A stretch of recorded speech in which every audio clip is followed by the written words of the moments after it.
まずね、すごいよ。キングオブソーズ、キングオブカップス、キングオブワンズと。あなた真ん中のダールカナ、3番の女帝として出てます。ダールカナのカードであなたのが強い。しかし、あなたと同等か、あなたに近い、非常に力強い三者を、ちょっとはべらかしすぎだよね。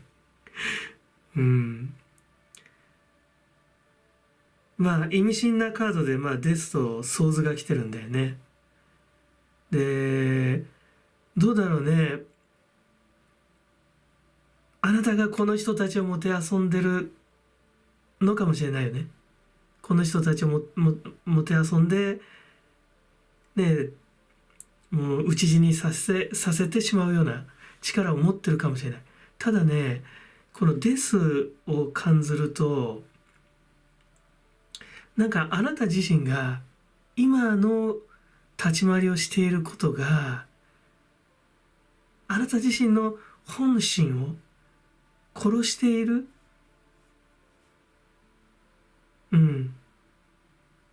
苦しめていることなんだよって、そういうメッセージが来るよ。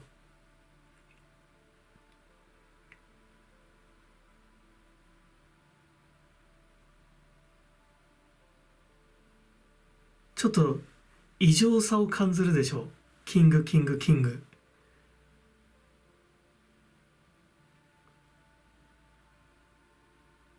ペンタクルがないからお金じゃないね。精神的な確実性みたいなものを求めてるかもしれないね。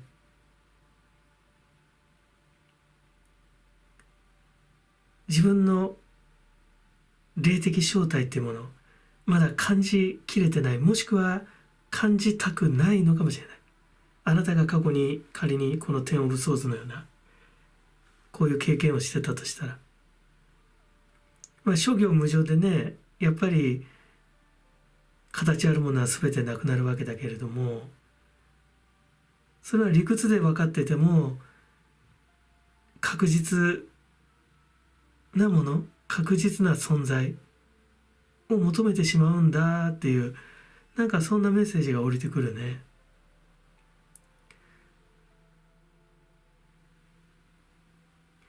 これが例えばね、血縁者とかだと、あなたがんじがらめだよね。箱入り娘のように飼い殺しされてるような状態とも言えるよね。周りの人たちはよいしょよいしょしてくれるかもしれない。あなたのことを、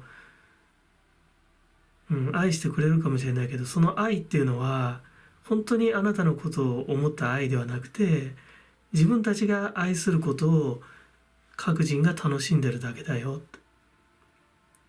愛している自分に酔っている。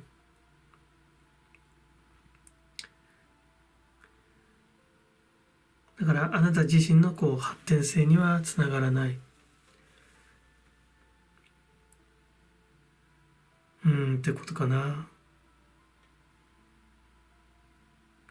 で、やっぱトップにね、ザ・フールが来てるから、あなたゼロになっちゃうんだよ。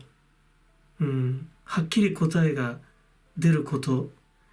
あなたは今の立ち回りをやめて旅に出る。どこに行くとか場所じゃなくて、魂の旅だよね。大きいトライアングルのね、体の位置には8のワンドが来てるから、やっぱり今潮目だよって、大きく変わるよって、気運の変わり目、ここでこれ乗っからないといけないよって。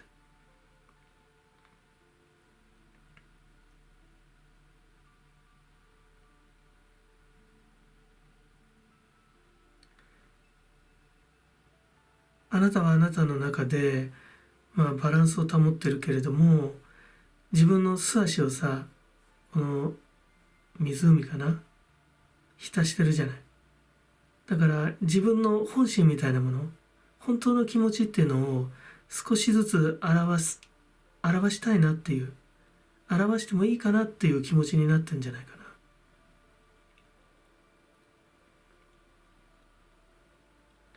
な。なかなかまあね、この女帝のように振る舞ってられるこのポジションっていうのはね、エキサイティングかもしれないけどね、長くは続かないってメッセージ来るよ。で、あなたはあなたのね、潜在意識では分かってるのよ。今の私の行為は本当の私自身を潰してる行為だって。ゆっくり、まあ自分をそのね、死に至らしめる行為だよって、魂を殺してるんだよって。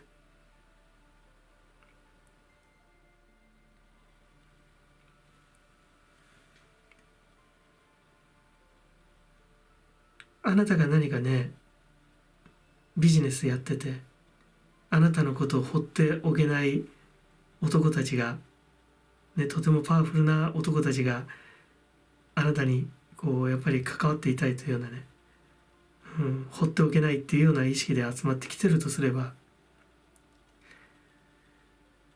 まあなかなかね、旅に出るっていうわけにもいかないポジションになってくるかもしれない。だけどあなたの魂の成長のね、プロセスとしては、まあ今、ゼロに戻るってことかな。それが結構強く感じるね。まあともかく今のままではいられないってことかな。今の振る舞いのままでは。こんなにね、もう男をはべらかしてるようなね、この状況をやっぱりね、整理しなくちゃいけないね。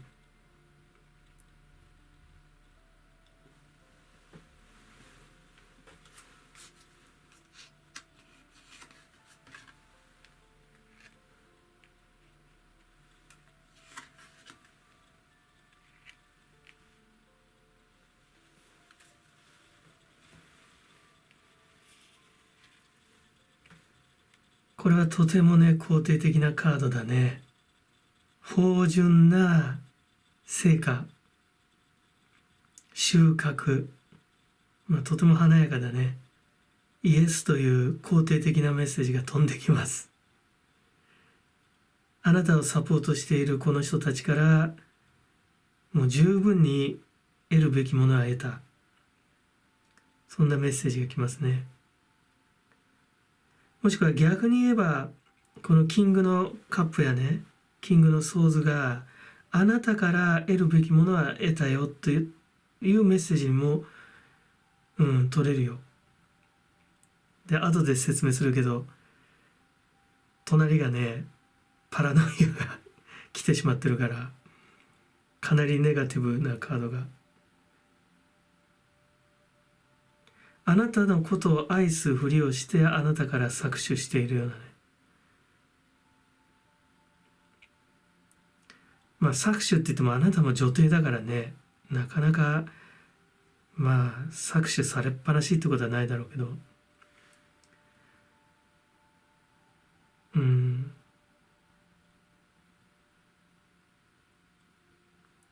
このね、やっぱりね、2つのカードがね、すごくね、なんか意味深なね、メッセージを送ってくるよ。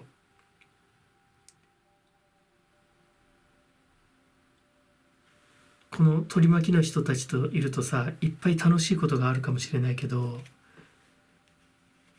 あなたのその魂はどうなのって、このままでいいのって、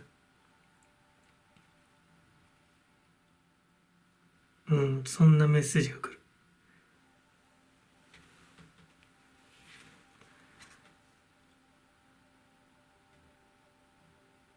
で、このパラノイアだけれどもさ、肯定的なね、読み方をすれば、バカになれってことかもしれない。フールが一番に来てるでしょ、トップに。だから、アントニオ猪木じゃないけどさ、バカになれ。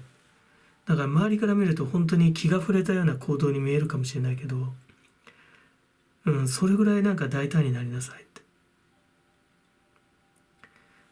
で、この下にあるそのキングのワンズはさ、タイの山に来てるんだよね。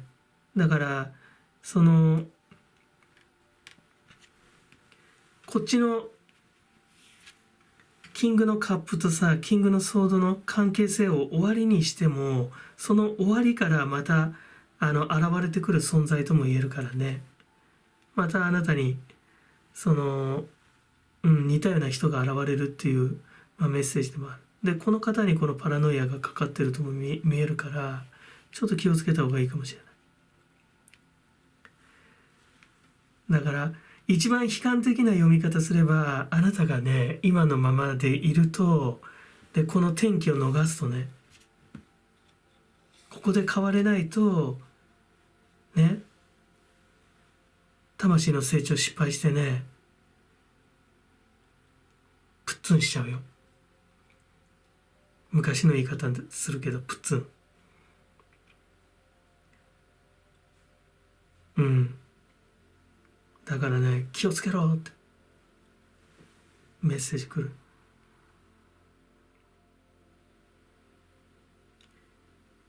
あなたが今得てる幸せっていうのは、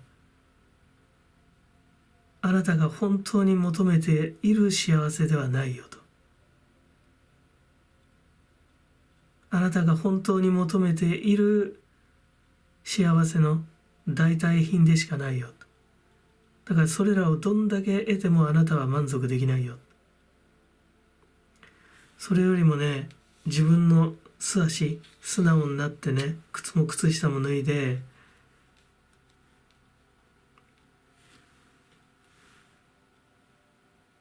湖のね、冷たい水にちょっと足浸してみなさいって。そうすることでね、バランスが取れてくるって。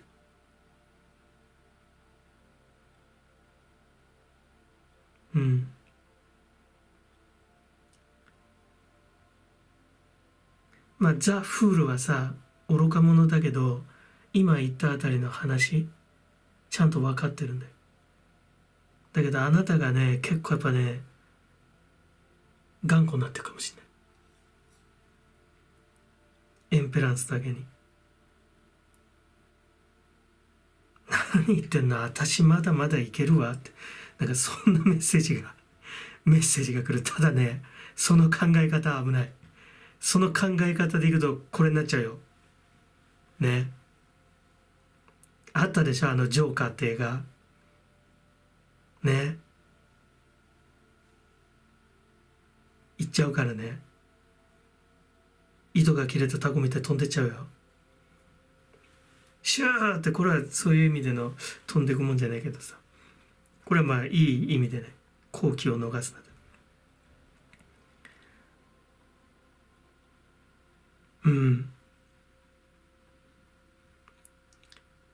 今はっきり答えが出てることはあなたがプッツンしちゃうこととはね言いたくない。そこでね鑑定をまとめたくはない。やっぱりね、ちょっと周りから見るとなんてもったいないことなんだと。今お前それ手放すのっていうようなものをなんか手放すような、それで身軽になって旅立つことかな。それが答えとして出てる。これはまだ先だよ。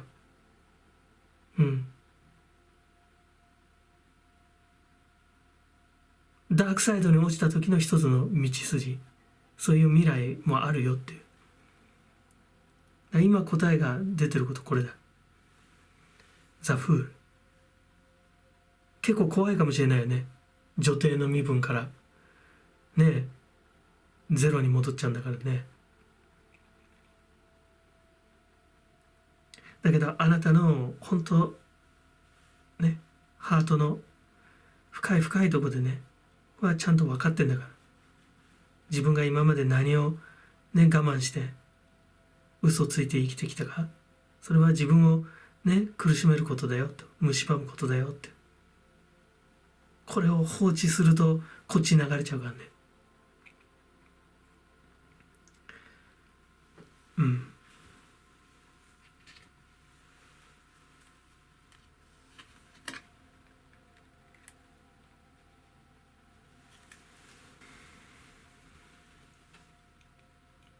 虫神様来たね。まさに変容の時、羽化する時だけど、ちょっと虫神様ちょっとギラギラしてるよね。ちょっとけばい。こっちに羽化するといけないね。うん。だからあなたがさ、今自分の今ある状況っていうのを、なんとなくその負担に感じてるとか、私このままでいいのかな、いいわけないよなっていう不安感を感じてるんだったら、まあ思い切ってやっぱりね、身軽になってみるといいと思うよ。断捨離断捨離大断捨離で。そうするとこの機運を呼び込めるんじゃない？後期エイト・オブ・ワンズで一気に急展開。今感じてる不安、本当にそのクリアできるのかなって感じてる課題が好転する。でまた虫神様結構ねギラギラしてんだよね。なんかまだまだギラギラしてるから、あなたがね本当に多くのものを一切合切してても、まだまだギラギラしてるから、あなたのねなんかなんていうかな、いい意味での毒気みたいなもの、それがあなたのその原動力になってるとすれば、それらが完全に消えるわけじゃないよって。虫神様、あなたらしく羽ばたいてごらんなさいって。ただあんまりギラッチしすぎるとこっちのこっちまで行っちゃうから、やっぱりシンプルな方に、あなたの今までの生き方とかさ、あなたのカラーみたいなものはおのずと乗ってくるから。だから多くのものをねその捨てたとしても、あなたのその個性とか、良さっていうのはちゃんとにじみ出てくるから、心配しなくていいよって。虫神様、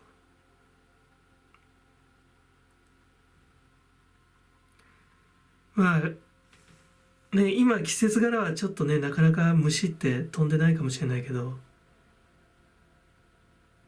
ね、春先とかさ、こう蝶やガは春先だったっけ。まあなんか蝶がこう飛び始めた時なんかにさ、なんかちょっと気にかけてあげるといいかもしれないね。過去世からのあなたのメッセージとして、ふっとなんか気づくことあるんじゃない？あれって、ああそういや私そうだったなっていう、なんかそういう魂のメッセージャーにもなるよと虫神様おっしゃってるよ。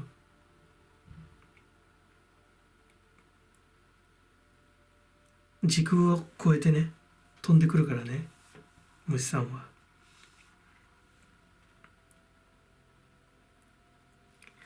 あなたがね強いだけにさ、自分のこのね弱さをさなかなか出せないかもしれないけど、あんまり我慢しすぎると最後に大爆発しちゃうから、今のうちにね一回ガス抜きした方がいい。その時かな。いいですね。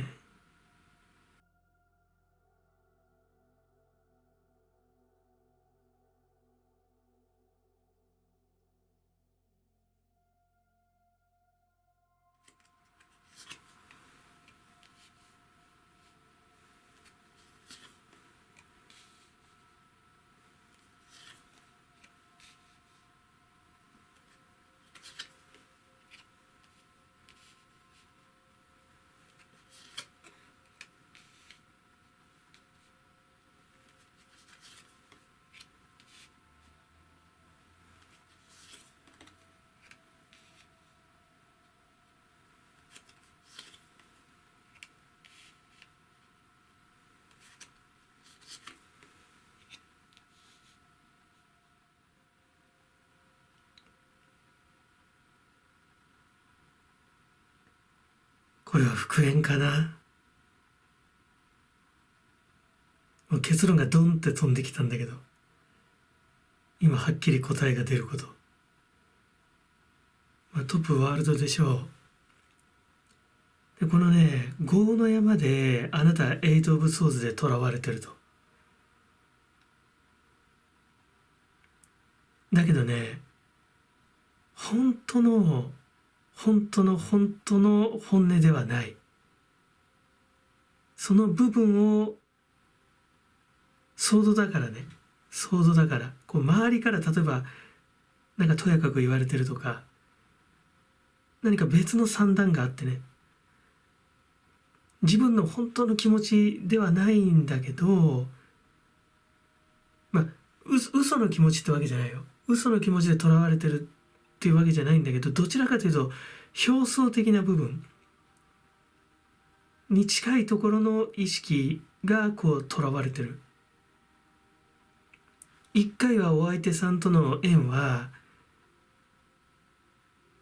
結構良い形でご破算にしてる。互いが納得して話し合って、それでも何か囚われてしまってる。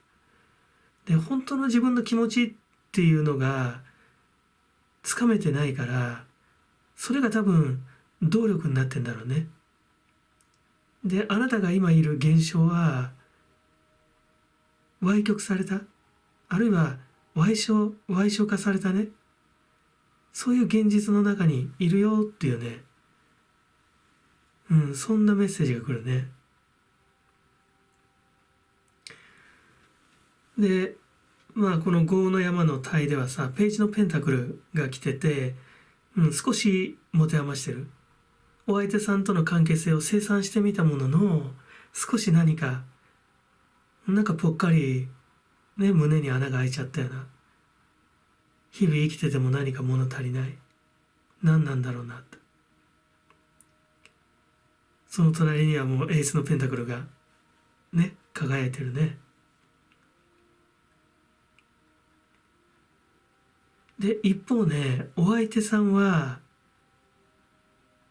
こっち未来の方見てて、大きいトライアングルの体の位置ね、未来にこのナインオブカップスで、これはあなただと思うんだけど、あなたが、カップだから愛なんだけど、どちらかというとその物質よりのね、結構ご満悦っていう、そういう状態なんだけど、その状態をこの方は見てるんだよね。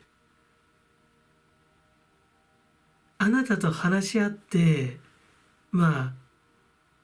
一旦は別れた。あなたが感じているこのお二人の関係性の問題と、この方が、感じている問題が違うところを見てるよっていうのは出てるよ。ひょっとすればこの方はあなたとの関係性にあまり問題を感じてなかったかもしれない。ずっと愛していたのかもしれない。ただあなたが不安だったのかもしれない。で、あなたがどこら辺が不満なのかっていうのが、今までも、そして今も、これからもわからないよって、この人は。だけどあなたのことが好きだから、この真ん中にナイトのカップが来てるでしょ。あなたの誘い出にこの方は乗ってくるよと。そしてあなたの思いが成就する。ワールド。だ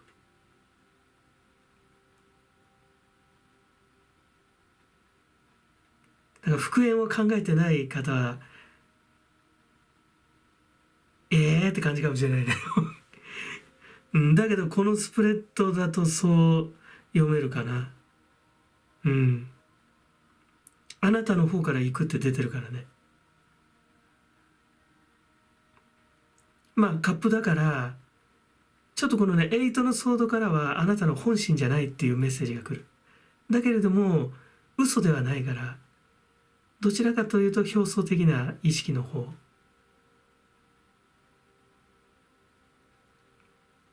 そこで感じてる愛を持ってこの方にアプローチしていくと。そうすることでまた成就するよと。その流れが出てる。で、結構復縁すると、あなたは結構ハッピーかもしれないよ。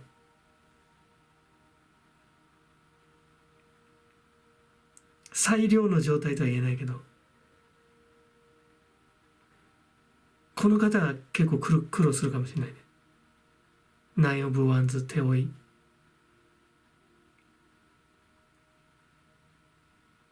未来をね見通そうと頑張ってるよ。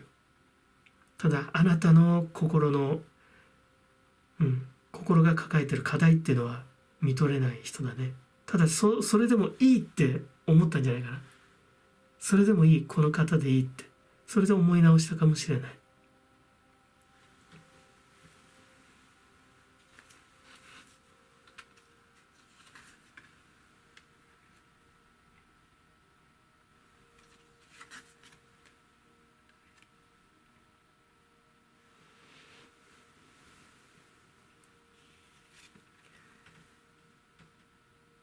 ちょっとね小休止が欲しかっただけだよってメッセージが来る。ただやっぱりね、二重の思考、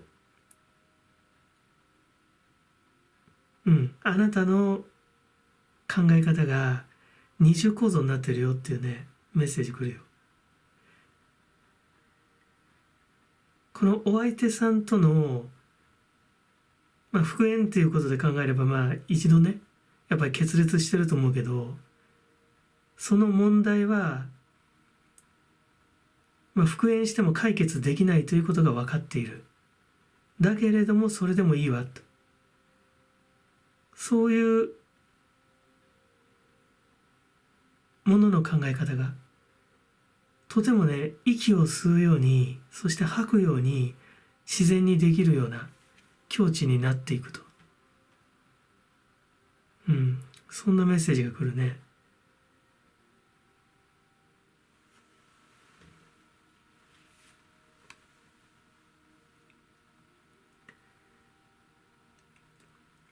これはプレゼント、そうだね、贈り物とかだけど、ちょっとハードがね、なんかこうトゲトゲしたなんかバリケードみたいなのねくるまってて、ちょっと出血しちゃってんだけども、あなたの申し出をこのお相手さんはね贈り物として、受け取ってくれるっていうメッセージ。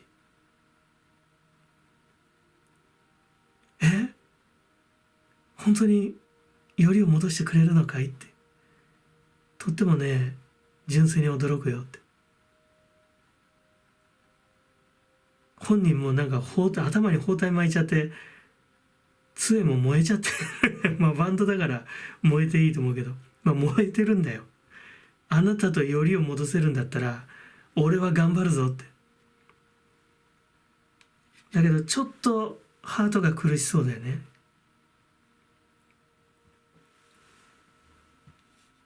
この方とねよりを戻すとね、あなたのねカップだから愛だけどちょっと物質よりの愛かな。それがとてもね満たされると出てる。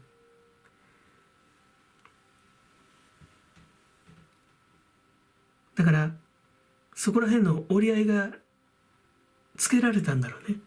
つけられないんだったら多分こういう戻り方はしない方がいいかもしれないけど、だけどこっちのカードからはね、そこら辺のところが腑に落ちたよと。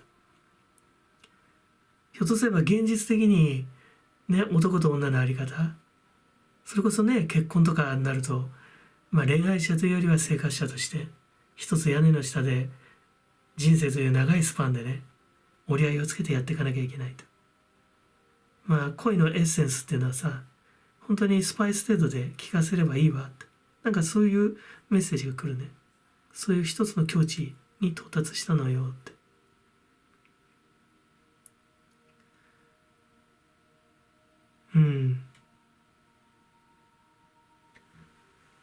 このスターなんかのさ、ちょっと何かこう神秘性というか、あなたのね本当に隠してる、ちゃんと宇宙に帰属してるね、宇宙とちゃんとつながってるような、そういう部分っていうのはねおそらくこの方との関係性は満たされないかもしれない。だからここのところを納得できれば、この状態いけるのかな。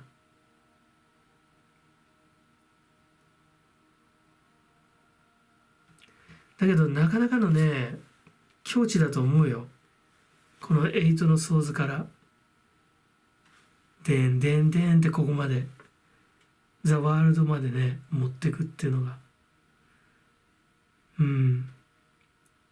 かなり多分割り切ったんじゃない自分の中で大人になったっていうのかな。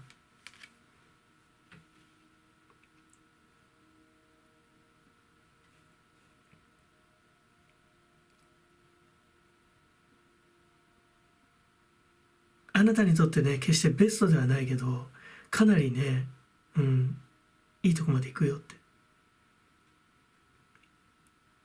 あなたの今の目論み、あなたの立ち回りね、これからこのようにやっていこうと思ってることは完全に成就するっていうのが出てる。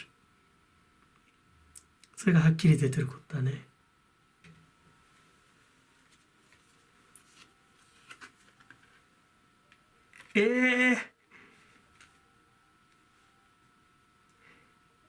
聞いちゃった。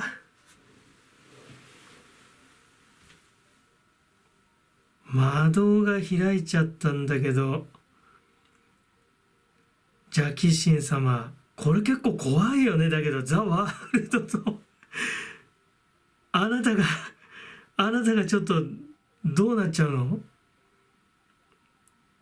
また何よりお相手さんが心配だわ本当に。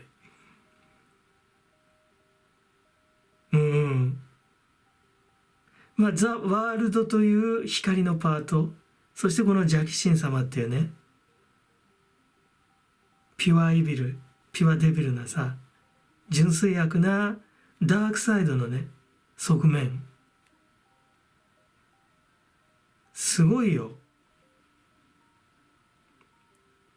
まああなた自身はねまだナイトだけどね、ナイトのカップ、これからちょっとアプローチしようかなって、積極的にね。ナイトのカップだからちょっとそのナンパな感じ、フットワークちょっと軽いなっていう、そういう感じだよね。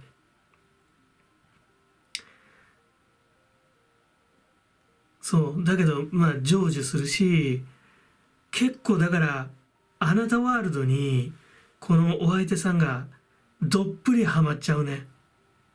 そうだよ、そうだから一回この方のことをあなたが多分退屈しちゃったんじゃない？あなたの方が立ち位置が上で。だけれども別の何か問題、もしくはこだわりとか、周りからの何かプレスがあったかもしれないよね。ガヤガヤ。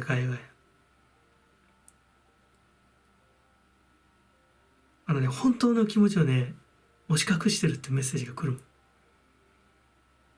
でその本当の気持ちが歪曲してね見せているね、その現象の中にあなたはいるよって。だから結構あなたのそのねちょっとそのブードゥーマジック的な、ワールドにこの方どっぷりハマるかもしれない。しかしそれはあなたの、思うところかもしれないね。だからちょっとお手柔らかにしてあげないと本当にこの方がね干上がっちゃうよ。もう出なくても9まで来てるからね、9のワンズまで、10まで行ったらもう手詰まりよ。9で手詰まりで、10でもうロンだよね。ロンじゃないか。うん。ただまあ、この方もキャパオーバーになっちゃうから、ちょっとね、いたわってあげた方がいいと思う。お相手さんが少し心配。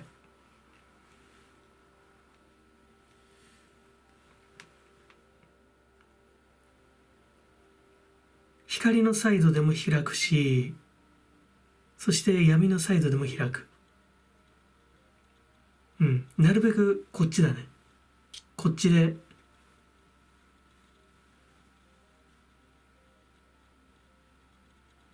うん、関係性をね、こう、育んでいくといいと思う。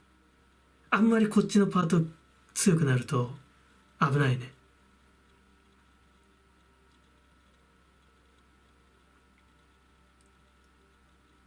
あなたのその策略的な部分とかね。うん、開いちゃう。だからあなたがね、この魔道に落ちるとすれば、この問題がネックになってくんじゃないかな。あなたが本当に囚われてること。あなたが今なぜこのように振る舞わなきゃいけないのか。その、なぜあなたが今このように振る舞っているのかと、その言うね。あなたがその認識できていない。顕在意識で認識できていない。そもそもなぜこう生きようと、このような立ち回りをしようと、そういう思考パターンが生まれてきたのかって。なんか別のとこにあるはずだよ。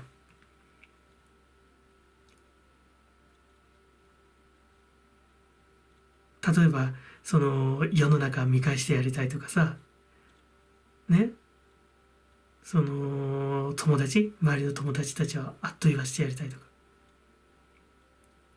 両親に対する反発とかもあるかもしれないね。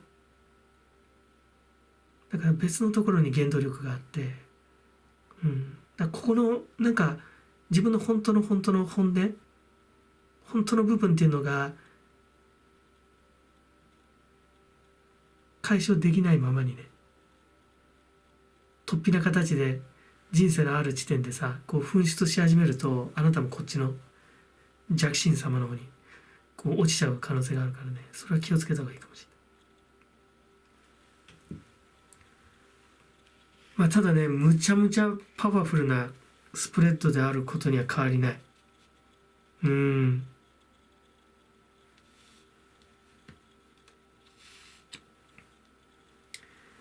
まあこのね、ナインオブカップまで今はっきりとね、答えが出てるよ。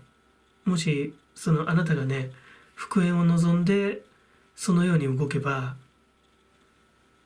ここまではっきり答えが出るんじゃない？出てる。うん、出てる。そうだな。ただくれぐれも気をつけてくださいね。魔導もしっかりとそのね、口を開けて待ってますので、いいですね。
インナーチャイルドって降りてくるね。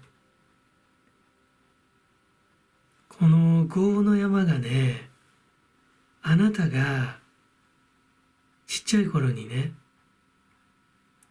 感じていたきらめき、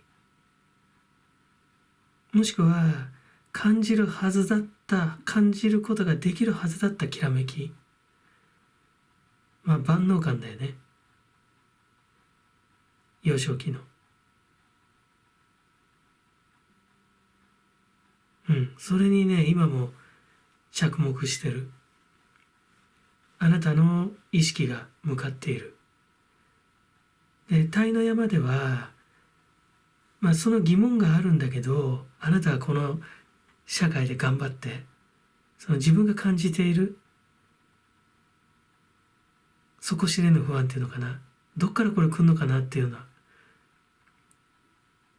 なんで私満たされないのかなとかさ、得ても得ても満たされないのかなって、ここに9のカップがあるんだけど、どんだけ得ても満たされないなみたいな、なんかこうせつかれてるような意識、頑張ってこう戦ってるんだけど、いつもなんか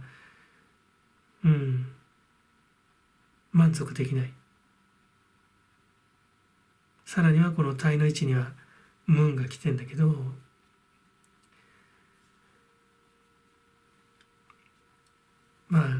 疑心暗鬼だよね。とても不安、移り気ね。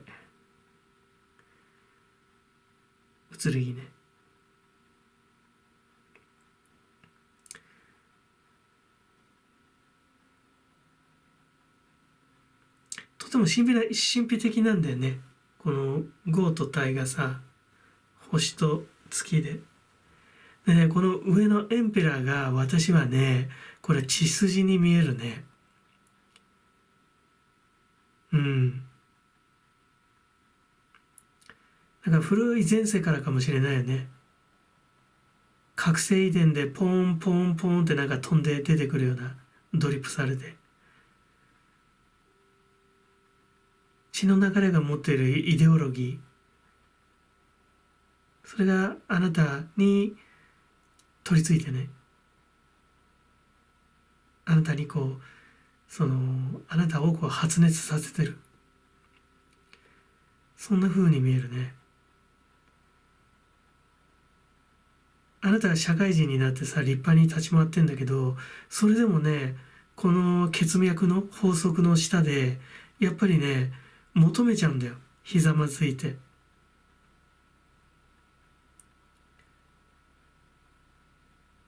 ひょっとすれば幼い頃でも求めても得られなかったかもしれないんだよ。その得られなかったものを無意識のうちに求めちゃうのよ。だからこのエンペラー、この存在にひざまずいてしまう。なんでだろうなんでだろうって。で、気づいてるはいるんじゃない？なんか気づき始めてるか。ハーミットでよくよく考えて。で、この胸の中のうずき、これインナーチャイルドじゃないのかなって。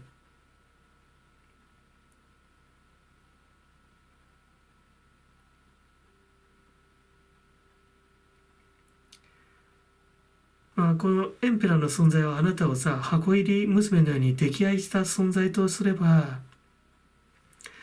あなたがその幼少期に感じてた万能感、それが社会に出てからも得られるものと錯覚してるっていうことにも、そういうふうにも読めるよね。もしくは得られるべきその幼少期の万能感、与えられるべきものが与えられていないんであらば、その悔しさっていうのをね、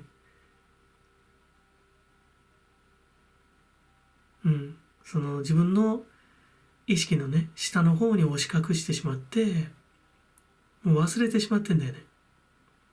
で、それがやがて荒屋敷でムクムクムクムク育ってインナーチャイルドになっていくわけだけども、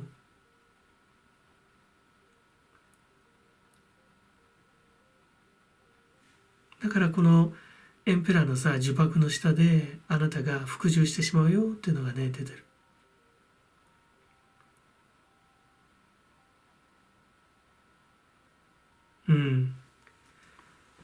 だからここら辺のなんか謎が解けるんじゃないかな。はっきり答えが出ること。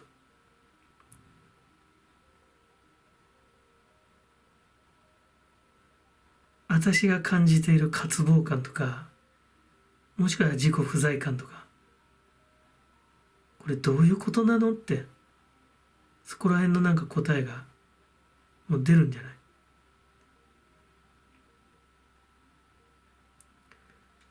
ここで答えが出ないとやっぱり無運で、今後もねやっぱり不安になるよってのが出てるよ。あなた頑張ってんだよ、すごい。セブン・オブ・ワンズで過去に殺されそうになってるかもしれないね。だけど殺されまいとね、やられてたまるかっていう気持ちで孤軍奮闘してんだよ、多勢に無勢でも。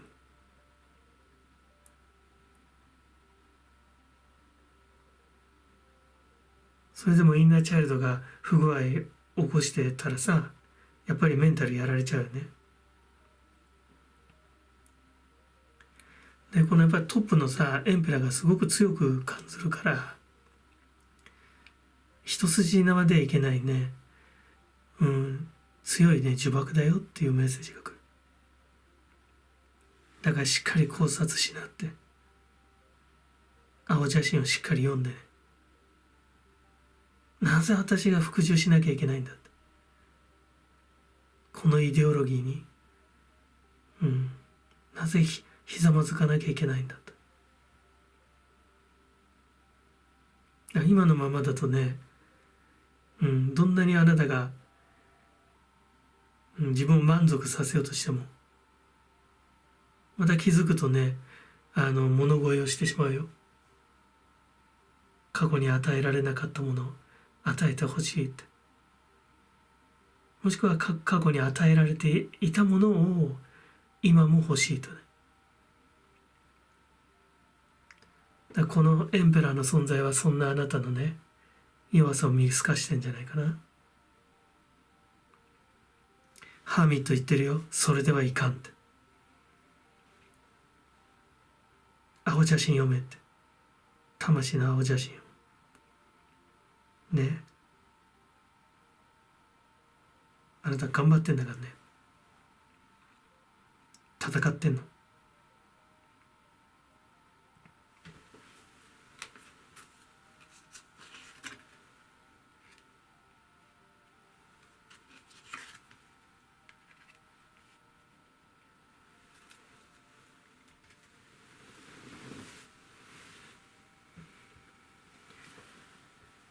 まずね、やっぱり過去に意識がいっちゃうのかな。囚われるっていうのは出てるよね。あなたがいつも見ているもの、あなたの意識の扉が開くのは、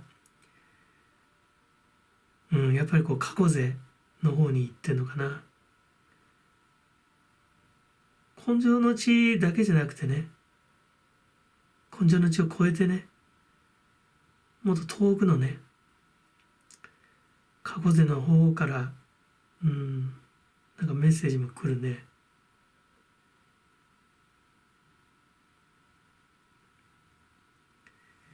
先祖代々なんか脈々とね、こう受け継がれてるようなね。ちょっとだからネクロフェリア的になってるのかもしれないね。過ぎ去ってしまったもの、もう機能しなくなってしまったもの、求めてもしょうがないものに執着してしまってる。そこにしか自分の活路を見出せなくなってる。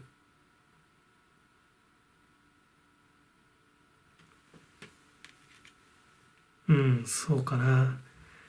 でこっちだよ。まあだけどフィンだからね、終わり。このあなたがね今落ちているこの結界を破りなさいとも取れるよね。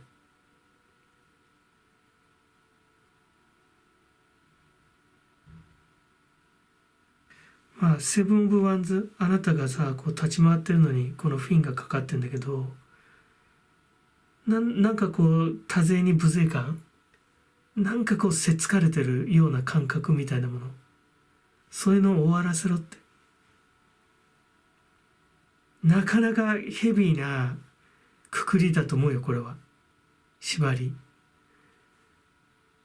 じゃあどうやってこの状況っていうのを打破すればいいのって。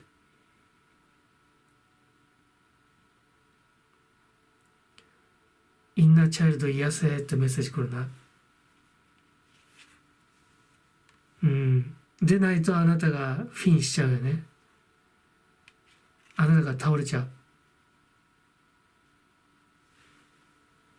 この方のこの方のね、この術中の中にいたあなたがね、やられちゃう。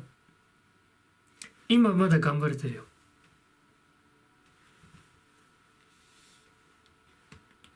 こっからちょっとメンタルの雲行きがね、怪しくなってくっていうのが出てる。だからこのカードがさ、逆だったらとてもいいんだよね。もう過去は過去のものとして、そして未来に、突破口を開いていく。バイオフィリアだよね。生命あるもの、生きているものの躍動感に、そのリズムに乗ってこう歩を進めていくとね、いいんだけど、やっぱりなんとなくね、この過去の山にね、こう意識がやっぱ向いちゃうよっていうのがね、出てるね。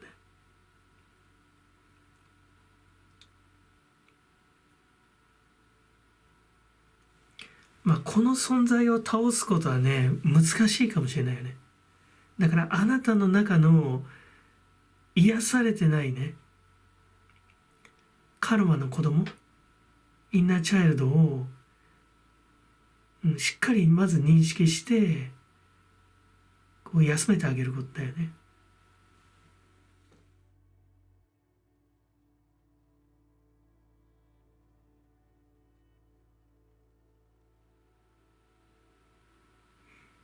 そうするとね、あなたがひざまずいてね、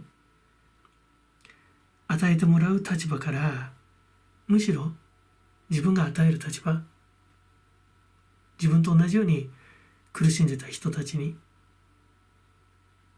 与える立場に回れるよ。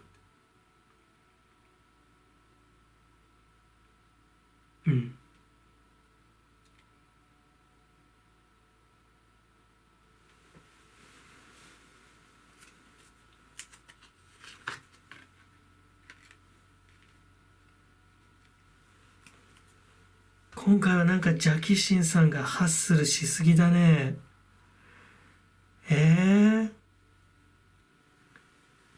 これはだけどな、重いかもしれんね、やっぱりね。この結界、この縛りね。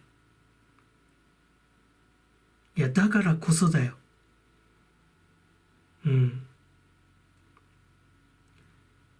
あなたにとってのこの権威的な存在。あなたの上に君臨している存在ね。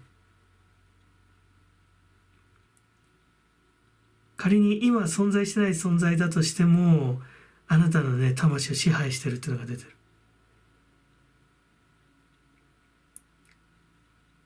あなたがだからこの社会でさ、どんだけ頑張っても魂をね、牛耳られちゃってるから、このムーン、この疑心暗鬼の状態からこの魔導に引き込まれちゃう。だからね、自分をしっかり内観して、自分のハートを癒してあげることだよね。過去は過去のものとして、その無意識に埋め合わせの効かない過去をね、その穴を補填しようとしている自分に気づくといい。そんな言葉が降りてきます。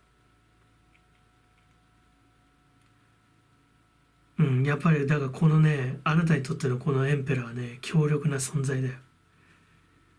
この方を打破するのは難しいかもしれない。だから自分が変わるしかない。自分をもっと愛すことだね。愛のパワーでこの結界を破るしかないね。まずね、自分を愛すといいと思うよ。自分を愛せないとね、人を愛せないしね。自分を愛せるようになると、そう余裕ができてさ、周りの人たち見えてくる。そうすると周りの人たちも良さ見えてくる。悪いとこももちろん冷静に見透かすことができるようになる。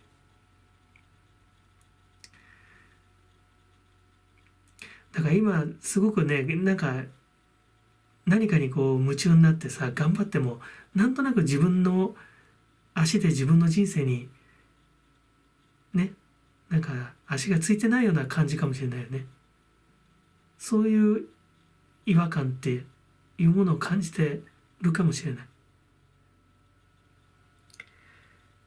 確実に私は私なんだと、言えるような感覚、自分の素足で自分の人生のね指標をつかむ感覚、その感覚があればこのムーンの不安感っていうのはね払拭できるはずだよ。この不気味なさ、門っていうのかな、なんかこの塔の間をくぐって、その先に進める。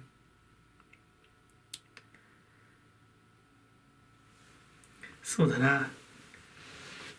だからね、ネクロフェリアをバイオフェリアと、こうだね。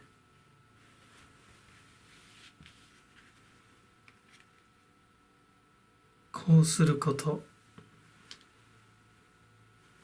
で、邪気神様の下に隠れているハーミットさん、私の一番好きなカードだけどね。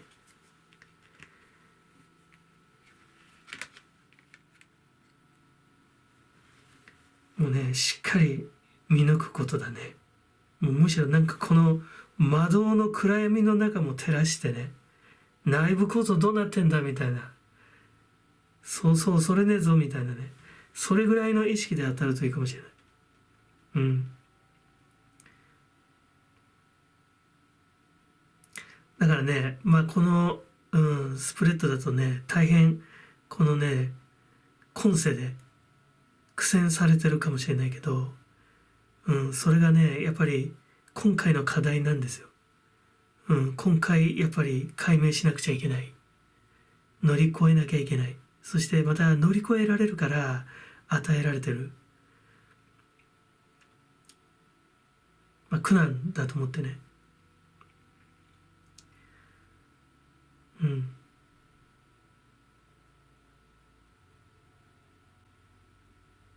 それしかもう自分を高める方法はないからね。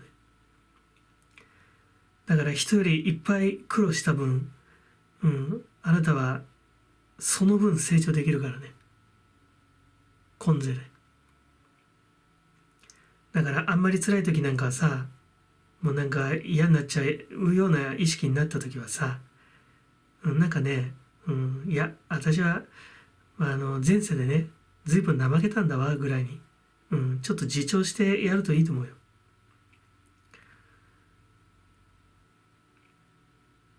だから今世は、いっぱい苦労して功徳を積んでね、自分の霊性を高めると、そして来世とつないでいく。いいですね。